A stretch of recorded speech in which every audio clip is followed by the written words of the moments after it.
Jadi emang karena model itu dicari pengetahuan dia itu harus pakai baju itu dengan ekspresi dan gestur seperti apa gitu sekali. ya. Oh, tapi hasil akhirnya baju-baju yang dijual emang panjang-panjang gitu. Enggak juga sih itu kan.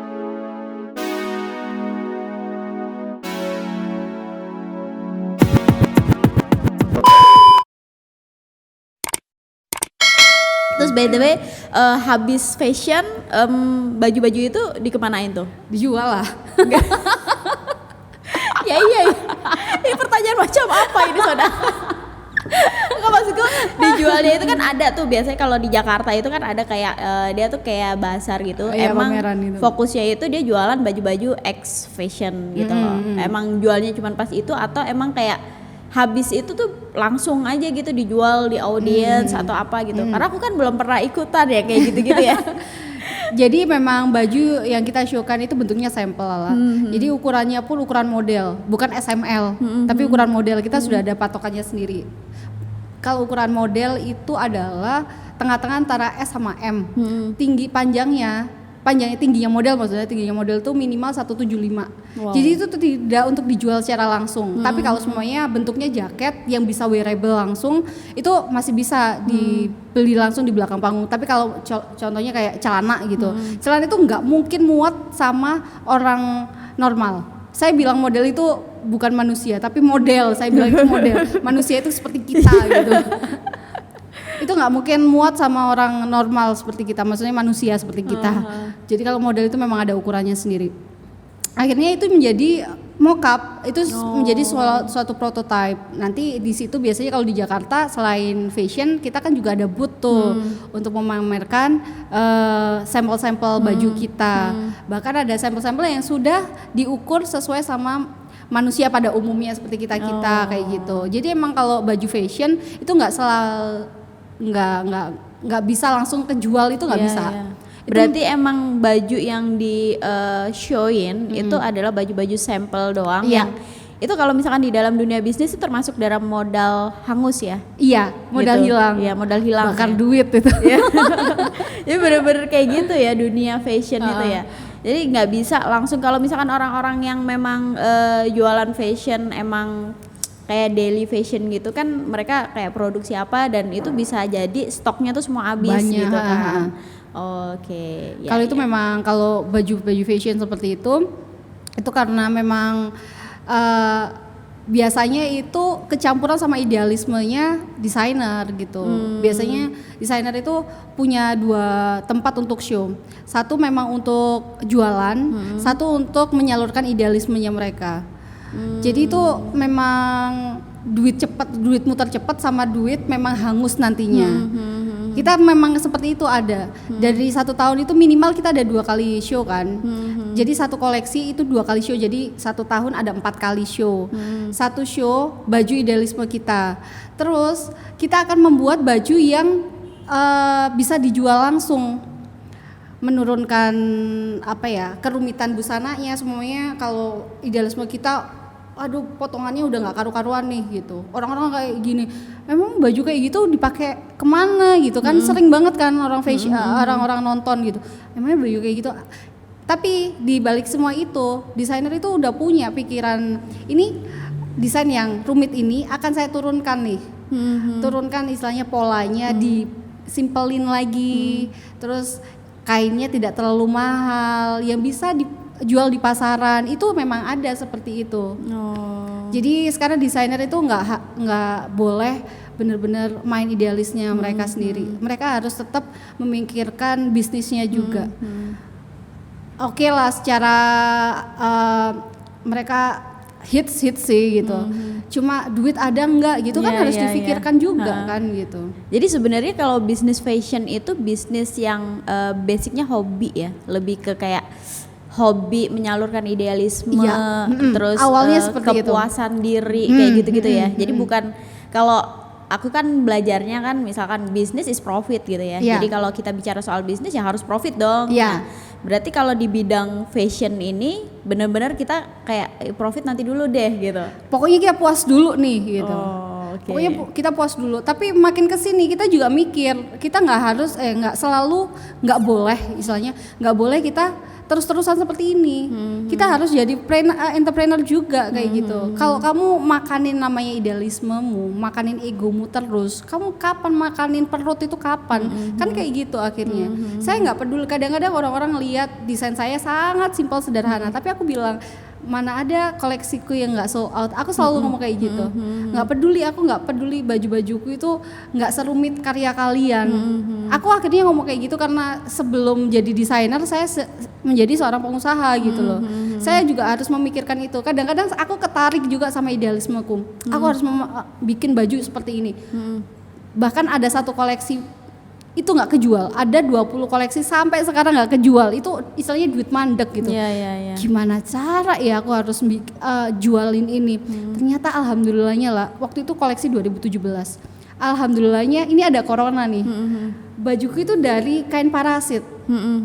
Baru kemarin bisa aku pakai keluar rumah dan orang itu ngelihat itu nggak aneh.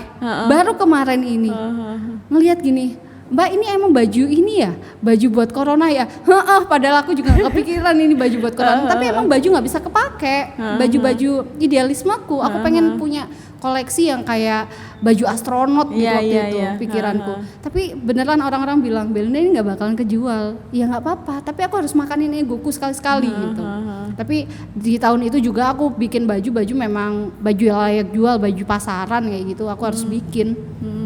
Emang harus seimbang sih. Orang-orang juga mikirin, lu kok mikir branding mulu sih, kok nggak mikir jualanmu? Kamu nggak tahu ya, saat aku mikir branding itu yang mikirin penjualanku itu orang lain. Ternyata memang seperti itu gitu. Itulah anehnya, mungkin anehnya kita itu seperti itu. Nggak ada fashion designer yang benar-benar nggak punya duit banget saat kita ngomongin tentang idealisme. Bahkan ada satu desainer di Indonesia, mereka makan pakai duit show. Dia bikin koleksi yang entertain banget. Dan mereka banyak diundang-undang ke istilahnya mall-mall kayak gitu atau ke fashion week dan mereka dibayar untuk bikin koleksi itu dan mereka dibayar dengan apa itu ide-idenya mereka. Ada dua sih ya emang kayak gitu. Jadi mereka menyalurkan idealisme mereka dengan apa itu namanya koleksinya mereka, hasil karyanya mereka yang sangat seni banget, sangat seni banget. Dapat duitnya dari tempat lain gitu loh, nggak untuk jualan gitu. Oke. Yap, itulah sekilas dari fashion ya. Nah, ngomong-ngomong soal seorang fashion designer gitu ya kan, womanpreneur gitu. Nah, dirimu ini kan juga seorang ibu rumah tangga ya kan. Iya. Terima kasih ya diingatkan. Seorang ibu rumah tangga beranak pinak berapa Bu? Aku dua cowok. Alhamdulillah putranya udah 2 ya kan. Terus kalau suaminya masih 1 ya? Masih 1, masih dipiara apa enggak Bu? Gitu. Nice. Nah, kalau yang aku lihat kan selama ini seorang Belinda ini kan sangat amat sibuk banget ya, bahkan sama aku aja ibarat aku tuh kalau lihat dia ya kayak pagi gitu ya kan udah ada aktivitas gitu kan sampai malam gitu tuh masih ada aktivitas gitu karena kita juga di komunitas yang sama gitu kan, apalagi kalau pas ada event itu dia tuh orang yang paling sibuk guys, yang ngurus ini ngurus itu, datang duluan, measure ini measure itu dan lain sebagainya gitu kan. Nah itu tuh gimana kamu ngatur waktumu untuk keluarga, terus untuk anak-anakmu gitu. Jangan-jangan anakmu lupa nih ini siapa gitu, ibuku apa bukan gitu. Tante. Iya sih alhamdulillahnya mamaku sangat support sih. Mamaku support anakku sebenarnya, bukan support profesiku.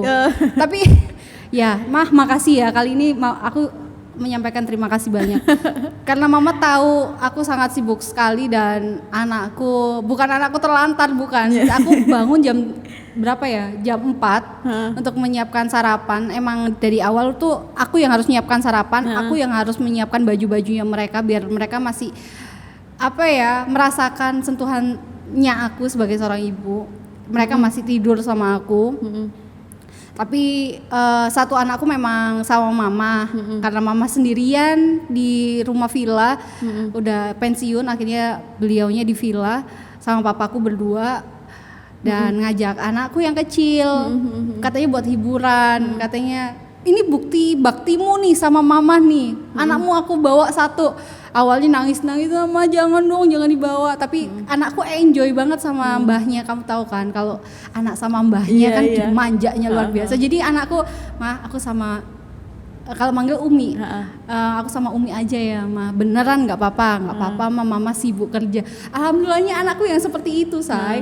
Jadinya aku yang ngerasa Oke, ini kesempatanku nih mengeksplor semuanya, ide-ideku. Aku harus ngabisin dari umur segini sampai segini nih gitu.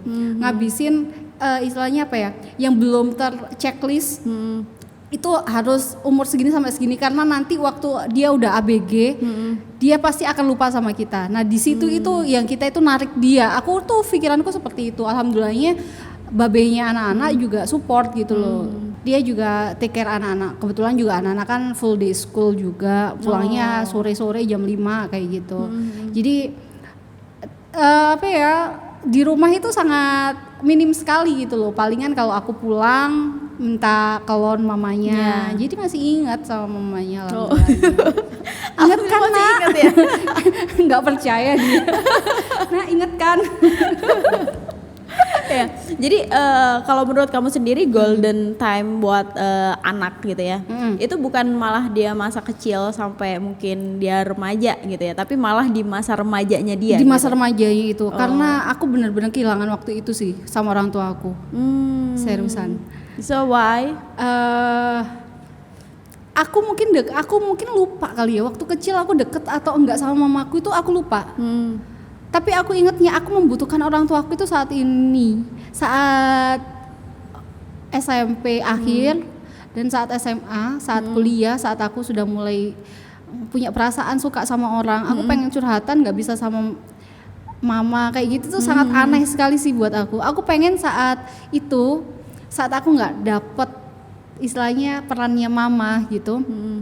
Itu aku akan bilang sama anakku, mama ada di sini untuk dengerin kamu, mama akan di sini untuk istilahnya apa ya, jadi tempat curhatan kamu gitu. Aku nggak pengen kamu ngerasain apa yang mama rasain gitu. Jujur aja, ayo kamu masih ingat nggak waktu kecil kamu deket banget sama mamamu atau enggak? Nggak semua sih, maksudnya ada part-part ada part-partnya yang emang nggak itu sih. Iya kan, semua orang bilang golden time itu yang benar-benar harus bonding banget sama anak, harus bonding banget sama orang tua. Padahal waktu itu kita lupa loh, kita itu ingat gak sih kita itu dekat sama orang tua. Dan saat kita masih SMP, saat kita membutuhkan orang tua kita sebagai seorang teman, perannya nggak cukup sebagai orang tua kan, tapi juga sebagai teman ya. Itu nggak ada, itu yang bahaya. Itu menjadi trauma tersendiri buat aku, jujur aja. Aku nggak deket nih sama orang tuaku. Seharusnya aku deket sama orang tuaku dan aku bisa curhatan semuanya. Contohnya aku nggak bisa nih pelajaran kimia gitu. Dan aku nggak perlu maksa dan aku nggak perlu nyontek kanan kiri untuk punya nilai bagus waktu pelajaran kimia. Aku cukup bilang sama mamaku, mah aku lemah loh mah di kimia. Bisa nggak aku lemah di kimia, mama bantuin aku atau nyewa guru untuk belajar di rumah, atau aku nggak apa-apa ya nggak IPA, aku IPS nggak apa-apa ya jadi sosialita, kan nggak masalah itu. Pokoknya komunikasi aja, jangan sampai itu dibawa stres. Orang tua pengennya IPA, padahal kita juga nggak tahu. Mama kepengen nggak aku IPA, tapi kita ekspektasinya, oh mama akan bangga kalau aku IPA, ya nggak? Seharusnya kita bisa aja komunikasi, mah aku nggak IPA nggak apa-apa ya, aku pengen jadi sosialita. Kita bilangnya kalau masuk IPS kaum sosialita. Nggak apa-apa ya, aku nanti akan jadi kayak gini. Terus kamu masuk IPS mau jadi apa? Semuanya mama akan tanya gitu. Kita akan curhatan, kita akan enak ngobrol, kita akan jadi seorang teman saat itu. Waktu kecil kita kayak gitu nggak? Nggak juga kan. Kita butuhnya kan waktu SMP, SMA kelas 1, 2, 3 waktu kita lagi cinta-cintaan, mungkin cinta monyet kali ya waktu itu. Kita bisa, golden time-ku itu benar-benar SMA sih. Golden time itu benar-benar SMA. Kayak saya merasa seperti itu. Karena saya bisa menentukan keinginanku sendiri itu seperti apa itu waktu SMA gitu. Jati diriku itu di mana gitu waktu SMA sih aku. Ketemu sama teman-teman yang istilahnya best friend ever gitu itu kan waktu SMA kan. Jangan sampai salah kita milih teman karena itu akan kebawa ke dampak juga nanti ke depannya itu seperti apa. Alhamdulillahnya aku juga dapat teman-teman walaupun aku nggak deket sama orang tua aku dapat teman-teman yang qualified gitu. Sampai sekarang masih berhubungan, sampai sekarang masih support bisnisku kayak gitu. Seperti itu sih lah.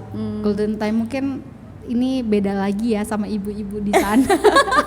Iya, jadi ini kita belajar bareng ya kan soal parenting ya kan, parenting. Nah, terus kamu sendiri kalau ngatur waktu, apakah kamu emang bener-bener sengaja kayak, oh aku hari Senin sampai hari ini fokus kerja, hari ini tuh full aku di rumah, apa semuanya itu emang kerja sampai golden time itu ada, baru kamu tuh planningin aku di saat itu aku udah nggak bakalan kerja apa kayak gimana?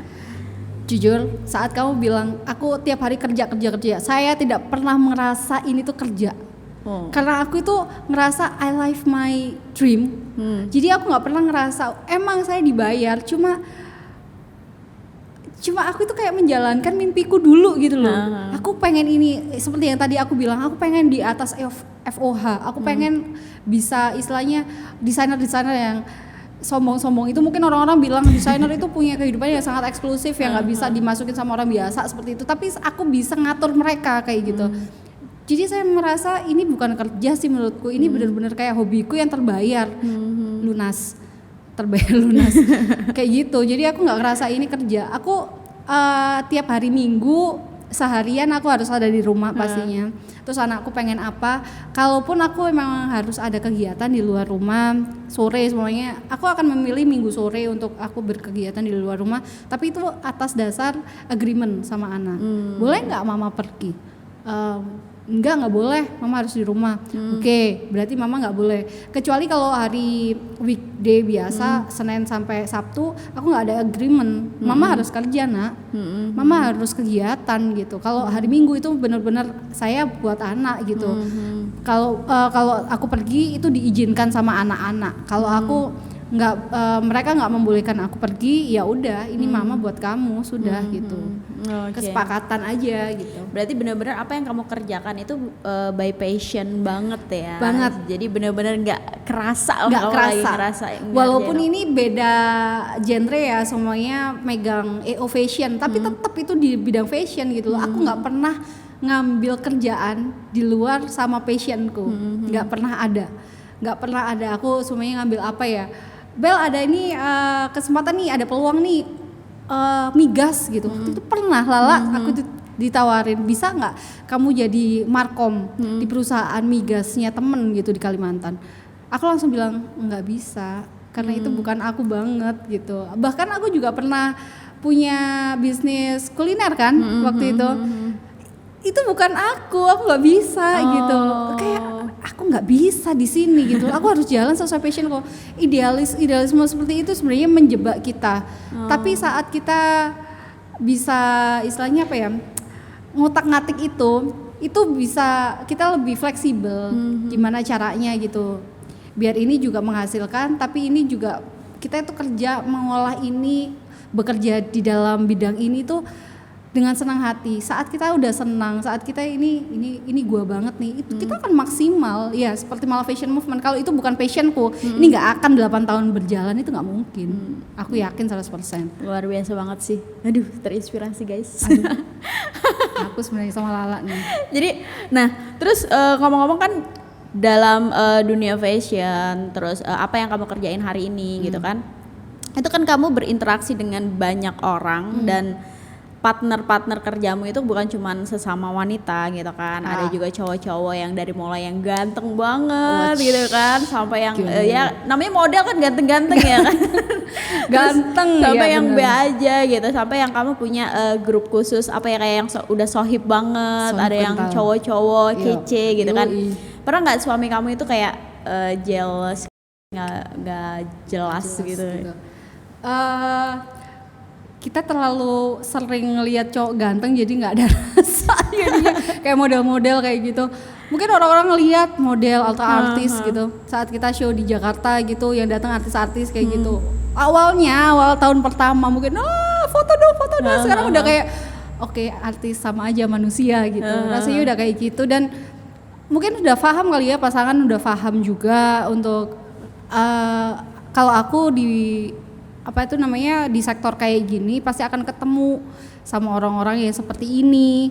Jadinya ya akhirnya biasa, mungkin awal-awal doang kali ya, karena waktu itu suami juga bukan tipe orang yang cranky, yang cemburuan atau apa gitu. Dia merasa saya bisa tanggung jawab sama diri saya sendiri, dan saya seorang yang sangat setia mungkin. Jadinya dia ya santai aja waktu itu. Ya santai aja sih. Orang iya aku kenalin juga. Kecuali waktu kalau saya nemuin, mungkin kalau semuanya di dunia fashion gitu, cowok kan kita ada istilahnya kebingungan gender gitu ya. Ya saya sebut aja mereka banci gitu, mereka mungkin gay kayak gitu. Saya udah tahu, oh kalau itu gay, kalau ini walaupun ganteng, walaupun manly banget, tapi itu gay, jadi nggak ada masalah dan nggak ada rasa gitu loh, walaupun jalan sama mereka itu nggak ada rasa gitu. Mungkin yang perlu ditekankan ini gay best friend kali ya, guy best friend kali ya, sahabat cowok gitu ya. Aku nemuinnya baru di HIPMI loh. Dan aku baru nemuinnya temen beneran cowok yang straight itu baru di HIPMI kemarin. Inilah aku sering banget keluar sama siapa, sama Ibnu kayak sama Mas Syahid kayak sama Mas Bremi sama Mas Fatih kayak gitu. Itu baru mungkin beda perlakuannya. Itu udah dikenalin sama pasangan pastinya gitu. Biar nggak ada masalah. Maksudnya dia bukan orang fashion juga. Jadi memang beda lain. Ini jadi, matanya udah kemana-mana nyari jawaban. Jadi ya kayak cranky itu enggak ya? Gitu. Enggak, alhamdulillahnya dapat dari Allah itu rezeki sih ya. Bukan tipe cowok yang, bukan tipe laki-laki yang posesif, terus itu pengen tahu semuanya gitu. Selama kamu pulang, selama kamu melakukan tugasmu sebagai istri, melakukan tugasmu sebagai seorang ibu dari anak-anak, nggak ada masalah sih gitu. Gimana Lala? Gimana? Silakan jelaskan gimana Lala? Wah, kalau saya sih mungkin sudah sangat terwakilkan ya dari penjelasan Anda. Gimana tuh?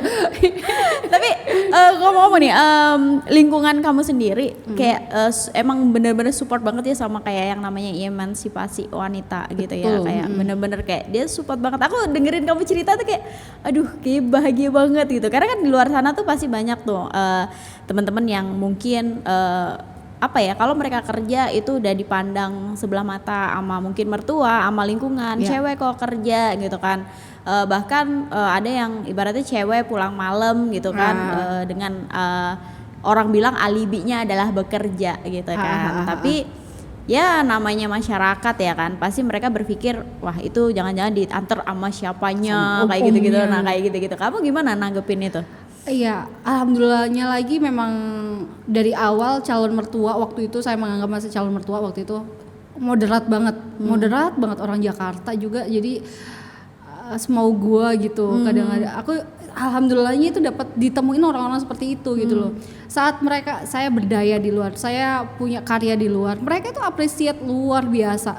Keren ya aku support kamu loh gitu. Tapi kondisinya kayak gini nih gitu. Ini dunia fashion, jadinya ini bakalan banyak salah paham nantinya gitu. Alhamdulillahnya mereka sangat support banget. Allah juga istilahnya apa ya, rezekimu tuh di sini nih gitu. Rezekimu ditemuin orang-orang yang sangat support kayak gitu. Kalau untuk apalagi apa ya, saya tinggal juga beberapa tahun itu di ruko, di ruko, jadinya kanan kiri saling cuek juga kayak gitu. Saya nyaman dengan lingkungan seperti itu kayak gitu. Mungkin teman-teman yang lainnya yang tidak merasakan hal yang sama saya rasakan, ya tetap tunjukkan dengan karya sih ya. Tunjukkan dengan karya, liatin karyamu, tetap baik sama sesama. Beli itu mulut tetangga. Sekali-sekali apa kayak tukang bakso gitu, udah traktir satu komplek, satu blok traktir semuanya, tulis gitu. Terima kasih ya sudah mendoakan saya menjadi seorang fashion designer. Tulis aja nggak ada masalah. Beli tuh mulut tetangga. Aku jarang banget bertetangga. Apalagi aku barusan pindah ke perumahan. Karena memang aku pengen nih tahun ini itu beli rumah di perumahan, nggak tinggal di ruko lagi. Alhamdulillahnya juga nggak ada tetangga. Jadi ada rumah memang itu dipakai untuk transit aja, ada orang kayak gitu. Alhamdulillah banget sih. Oh, jadi selama ini tuh belum pernah ada ya kayak nyinyiran lingkungan gitu? Gak ada, satu-satunya yang nyinyir itu mamaku sama papaku sudah. Udah itu lebih dari cukup, itu lebih dari satu komplek perumahan. Nggak ada, ya alhamdulillahnya. Ngomong-ngomong nih beberapa kali belakangan gitu kan, aku sering lihat bahkan kamu ngeluarin apa ya kayak koleksi tentang disleksia gitu. Nah mungkin di kesempatan ini bisa dong ceritain ke aku apa sih disleksia itu dan selama ini tuh kayak gimana gitu kamu menanggapi itu sendiri dan apakah kamu apa ya maksudnya How kamu to deal with sendiri it, gitu. itu atau itu dari orang lain gitu. Oke. Lama banget aku nggak ngomongin tentang disleksia karena terakhir saya ngomongin disleksia itu tahun 2018 dalam koleksiku disleksia. Sekarang itu udah jadi brand. Dulu itu tema koleksi disleksia. Tapi alhamdulillahnya ada salah satu investor di Bandung dan bawa nama disleksia itu. Istilahnya apa yang membiayai itu karena konsepnya ceritanya cerita yang ada dalam produk itu luar biasa bagus gitu. Katanya kalau menurutku ini agak sedikit traumatik sih tentang disleksia ini. Jadi disleksia itu sebenarnya kelainan sensor di otak kan. Jadi orang tipenya itu beda-beda, ada dysnumerik, maksudnya nggak bisa ngelihat angka, nggak bisa mengurutkan angka. Ada lagi disleksia yang nggak bisa mengurutkan, mungkin nggak bisa mengurutkan huruf, ngelihat huruf itu ngaca kayak gitu. Tapi nggak sesimpel itu, nggak segampang itu untuk ditranslatekan. Disleksia itu bisa jadi kita nggak bisa untuk susunan kata, SPOK-nya itu berantakan. Itu anakku seperti itu. Anakku bisa baca, cuma SPOK-nya berantakan. Contohnya kayak ibu pergi ke pasar, ibu pergi. Sampai sekarang itu seperti itu. Ini udah umur 9 tahun anakku. Oke. Anakku umur 9 tahun kan? Oke, 9 tahun. Sampai lupa. Ya, SPOK-nya yang berantakan. Nah, itu diobservasi tahun 2018. Kenapa anakku ini kok masih susah ngomong ya? Anakku ini kenapa kok masih speech delay ya waktu itu? Akhirnya diobservasi ternyata bukan speech delay, tapi dia disleksia, seorang disleksik. Dan dia dites IQ-nya alhamdulillah superior waktu itu. Dan ada ada imbuhannya superior gift tulisannya. Saya bingung gift itu apa? Ini tuh turunan Bu katanya gitu. Turunan enggak kita nggak ada yang disleksia di antara kita. Turunan ke siapa maksudnya? Wah itu ini sudah capek kerja istilahnya, kita itu banyak pikiran, banyak kerjaan semua. Aku waktu itu waktu itu kondisiku seperti itu deh. Dan dibilangin Bu, ini itu turunan. Disleksianya anaknya Ibu itu turunan gitu. Aku itu benar-benar yang deny yang luar biasa. Enggak ada yang disleksia. Mungkin bukan aku tapi bapaknya yang disleksia. Wah, itu yang bikin debat kita lah ya. debat lah. Udahlah, tes aja dua-duanya. Oke, dites. Enggak cuma 1 jam, tapi cukup 5 menit langsung ibunya yang disleksia parah. Waduh, itu udah gak terima, nangis, gak karu-karuan. Istilahnya aku menurunkan sesuatu yang jelek ke anakku. Aku itu bukan ibu, aku udah menyalahkan diriku sendiri. Aku gak pantas dipanggil ibu. Enggak, ibu itu tetap ibu. Tetap surga itu di telapak kaki ibu. Enggak ada surga di telapak. Oh, itu udah kayak orang stres. Padahal waktu itu saya inget banget, itu show pertamaku di event besar di Jakarta, di JCC waktu itu. Aku udah koleksi itu udah jadi, ya kan? Koleksi udah jadi. Tapi itu banyak istilahnya sebelum naik panggung kan kita ada konsultasi sama beberapa desainer senior gitu. Kok dapet kritik terus ya? Ini nggak bagus kayak gitu terus gitu. Terus akhirnya ditambahin lah aku istilahnya divonis kamu seorang disleksia. Waduh, rasanya itu nggak karu-karuan, di otak itu sudah stres, depresi nggak karu-karuan. Akhirnya aku mencoba untuk ngeredam itu. Sebentar, baca dulu disleksia itu apa. Akhirnya aku kayak berdamai dulu sementara, biar kamu nggak stres amat. Baca dulu disleksia itu apa. Sama waktu itu sama babenya anak-anak itu diomongin, baca dulu deh. Ini memang negatif sih kalau diomongin. Kamu seorang disleksia itu negatif, kayak kriminal kamu diomongin, kamu maling ya kayak gitu loh. tapi baca ternyata disleksia itu sangat indah sebenarnya. Seorang disleksia itu memiliki kecerdasan di atas rata-rata. Seorang disleksia itu bisa memprediksi apa yang tidak difikirkan orang. Seorang disleksia itu selalu berpikir tentang apa itu namanya, nggak berpikir problem gitu, tapi solusi. Dan kalau memikirkan solusi itu nggak mungkin kamu di dalam kotak, istilahnya think of out of the box. Itu orang disleksia pastinya, nggak mungkin orang di luar disleksia itu memikirkan hal-hal yang seperti itu. That's why NASA, pegawainya NASA itu semuanya seorang disleksia. Harus seorang disleksia karena mereka memiliki problem yang nggak bisa dipikirkan sama orang normal, tapi bisa dipikirkan sama orang disleksia. Awalnya kenapa mereka curiga kalau anakku itu seorang disleksia, itu anakku suka Lego, piece-nya kecil-kecil lah. Tapi baca namanya manual book itu hanya sekali. Anak normal pada umumnya kan udah umur segitu harusnya udah bisa ngomong lancar, harus bisa ngomong untuk mengutarakan sesuatu. Tapi itu anehnya, anakku waktu itu nggak bisa ngomong secara berurutan, ngomongnya masih keacak. Tapi kata per kata itu benar. Ya seperti tadi ngomong tentang ibu pergi ke pasar ibu pergi kayak gitu. Tapi kita sebenarnya nggak ada masalah sebagai ibu yang sibuk itu. Aku ngerasa kayak gini, oh nggak masalah, setidaknya aku tahu gitu. Saat kita sudah meremehkan hal seperti itu di luaran sana, emangnya orang tahu Bel kalau anakmu ngomong kayak gini maksudnya kayak gitu? Kan enggak. Iya juga ya. Ya udah deh di ini observasiin sama terapis. Waktu itu terapis nggak ada di Malang, ada di Surabaya. Akhirnya kita belain, nyuri-nyuri waktu lah. Waktu itu lagi sibuk banget pindahan.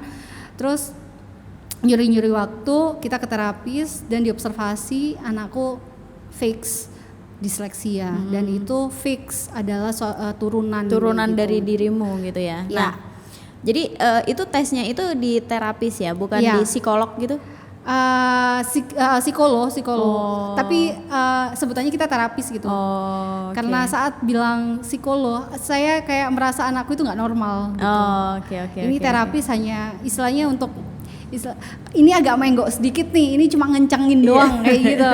Iya. Jadi itu apa ya, kayak persepsi ya, persepsimu aja soal profesi tersebut gitu. Serba denial. Orang-orang seperti saya itu serba denial. Saya merasa saya itu seorang yang normal, padahal saya bukan orang yang normal. Hal seperti itu yang bikin kita down kadang-kadang. Belinda, kamu disleksia ya gitu, kayaknya aku tuh punya kelainan gitu. Iya memang punya kelainan, cuma nggak usah ditegesin gitu. Terus apalagi saat kanan kiri gitu, aku harus berpikir 5 menit, 3 menit minimal 3 menit untuk kanan itu mana ya, kiri mana. Terus hal seperti itu yang bikin kita itu down gitu. Awal-awal saya menyadari saya disleksia itu suatu kekurangan, itu yang membuat saya depresi. Itu yang membuat aku yang kekhawatiran yang berlebih. Saat membaca, saat tahu disleksia itu seperti apa, oh ini bukan kekurangan loh, tapi ini kelebihan. Karena tidak semua manusia itu dikasih kelebihan seperti ini. Pikirannya sudah dibalik kayak gitu aja sih. Terus akhirnya tertuanglah dalam bentuk koleksi waktu itu. Di-showkan di Jakarta, namanya itu Muslim Fashion Festival International, itu di JCC. Dan di situ saya nggak tahu lagi kenapa tiba-tiba itu ada namanya awarding untuk desainer inspiratif. Saya nggak ada berekspektasi apapun karena saya seorang waktu itu saya menganggap diri saya itu junior, karena yang show itu orang-orang senior dan orang-orang yang sudah cukup sering untuk show di Jakarta dan banyaknya orang Jakarta. Kenapa tiba-tiba awardnya itu goes to me gitu? Kenapa gitu? Karena bukan koleksinya, tapi cerita di balik koleksi itu. Gimana rasanya itu? Oh, disleksia ternyata adalah gift. Itu benar-benar gift. Itu bukan kutukan gitu. Awalnya saya menganggap itu kutukan. Aku awalnya menganggap itu suatu cacat gitu. Ternyata oh bukan ternyata. Oke, I proud to be dyslexic. Saya bangga menjadi seorang dyslexic. Saya bangga menyandang disleksia. Seperti itu akhirnya. Jadi sebelum kamu tahu apa sih makna disleksia itu, kamu udah stres duluan gitu ya? Karena dis-nya itu kan, dis itu kan sesuatu perselisihan gitu. Perselisihan. Sesuatu yang nggak bener Nggak gitu bener. Ya? Akhirnya ya kata-kata itu tadi itu nggak tahu pengetahuan, nggak tahu ilmunya tentang disleksia, nggak tahu kenapa disleksia itu ada. Itu yang membuat kita kok aku sih gitu. Kenapa nggak istilahnya bapaknya anak-anak yang disleksia? Aku nggak normal ya berarti ya. Kayak gitu ngomongnya gitu. Jadi bener-bener kamu itu warga 62 ya. 62. Warga 62 itu kan tidak membudayakan membaca ya. Iya. Kan? Gimana lah. Seorang disleksia itu benar-benar menghindari buku bacaan kan. Tulisan gede, tulisan besar, tulisan banyak gitu itu kita udah pusing duluan gitu. Oke, ini tulisan nggak ada gambarnya ya? Nggak ada. Ini bukunya orang dewasa itu kayak gini, baca ini gitu. Wah, aku itu benar-benar nggak bisa baca gue, nggak bisa. Pokoknya harus ada gambarnya setidaknya gitu. Nyari literatur yang bisa diterima sama otak itu sangat luar biasa susah gitu. Akhirnya nyari di internet, nyari di ini, dikasih sama terapisnya, baca bu gitu. Loh bu, kok ini buku bacaan nggak ada gambarnya? Iya bu, itu buku untuk dewasa bukan buku anak-anak. Waktu itu ngomongnya kayak gitu, langsung stres sendiri dulu. Jadi kita nggak ada pengetahuan, ngelihatnya disleksia itu harus di mapping gitu. Disleksia adalah di mapping, di namanya itu kalau ada stabilo tuh kata-kata apa yang penting kayak gitu. Tapi itu benar-benar dalam setahun itu aku belajar tentang disleksia itu sangat luar biasa. Akhirnya dibudayakanlah disleksia. Saya campaign tentang disleksia di mana-mana. Akhirnya ada sekolah khusus disleksia di Surabaya. Itu aku ada di grup itu, tapi grup terapi gitu. Untuk penyandang disleksia anak-anaknya, tapi yang masuk grup itu ibu-ibunya. Terus ada koran Jawa Pos Surabaya, Jawa Pos itu nasional, itu ngeliput 1 halaman penuh tentang koleksiku waktu itu show tentang disleksia. Di-share lah di grup itu. Di grup itu ada dari Sabang sampai Merauke. Ini ada desainer yang membawa disleksia dalam koleksi busana. Oh iya bu, itu saya. Wah, orang-orang pada kaget dong. Loh, ada di grup ini. Iya bu, saya disleksia. Waktu itu saya terapi di Surabaya gitu. Udah, mereka bangga dong gitu. Wah, akhirnya kenal sama Belinda nih. Nah, awalnya juga koleksiku agak lumayan kelihatan itu tentang koleksi disleksia itu dulu kan gitu. Ya, itu yang membawaku diundang ke sana kemari, di show di mana-mana itu tentang koleksi disleksia. Ya, alhamdulillahnya lah. Di balik semua musibah pasti ada sesuatu yang indah. Iya. Gitu ya. Gitu ya. Ini corona ini kapan ya selesainya? Tetap aja ngomongnya gitu. Jadi benar-benar butuh waktu ya untuk sekedar memahami bahwa ya ini adalah sebuah gift yang positif gitu ya sebenarnya ya. Sampai setahun gitu. Sampai setahun sekarang sudah biasa dan I will deal with it. Aku nggak masalah jadi disleksia. Rasanya disleksia adalah bajuku, ya baju kebesaranku. Seorang disleksia, iya, but I'm proud. Aku bangga. Aku seorang disleksia, aku tahan bulian dan aku tidak merasakan itu bulian. Kalau anakku dibully di sekolah. Oh gitu. Tapi alhamdulillahnya teman-temannya akhirnya dikasih pengertian tentang kondisinya anakku dan gurunya sangat suportif banget sama anakku yang penyandang disleksia cuma 1. Dan teman-temannya dikasih tahu, akhirnya mereka cinta sayang sama anakku jadi kayak adiknya di sekelas gitu. Karena ya beda di tempat lain, teman-teman kita yang penyandang disleksia juga dapat bulian yang sangat luar biasa karena mungkin mereka nggak bisa baca, ngacaknya di huruf bukan ngacak per kata. Itu yang sangat luar biasa, kasihan gitu loh. Dan benar-benar ini tuh harus dieducate banget ya. Betul. Ke masyarakat. Betul. Itu. Oke, nggak terasa banget ini udah sekian puluh jam ya. Sekian puluh jam. Terima kasih banyak atas waktunya Mbak Belinda. Banyak banget ya yang bisa kita serap dari seorang Belinda Amelia. Dan mungkin buat kalian yang mungkin ada mau request apa gitu ya, mungkin ada sesuatu hal yang mungkin wah ini kurang mantep nih atau ada pertanyaan-pertanyaan, kalian boleh banget share di komen di bawah. Dan by the way, Mbak Belinda ini juga punya channel YouTube ya. Baru banget sih. Apa nama channelnya? Belinda Melia, jadi gabung Belinda Melia 29. Nggak tahu kenapa itu ada angka 29 di belakangnya. Karena Belinda Melia sudah dipakai. Oh gitu. Ada yang bikin, terus ada tulisannya 29. Belinda Melia 29. Oke. Nah, nanti ini ya gantian ya. Iya boleh.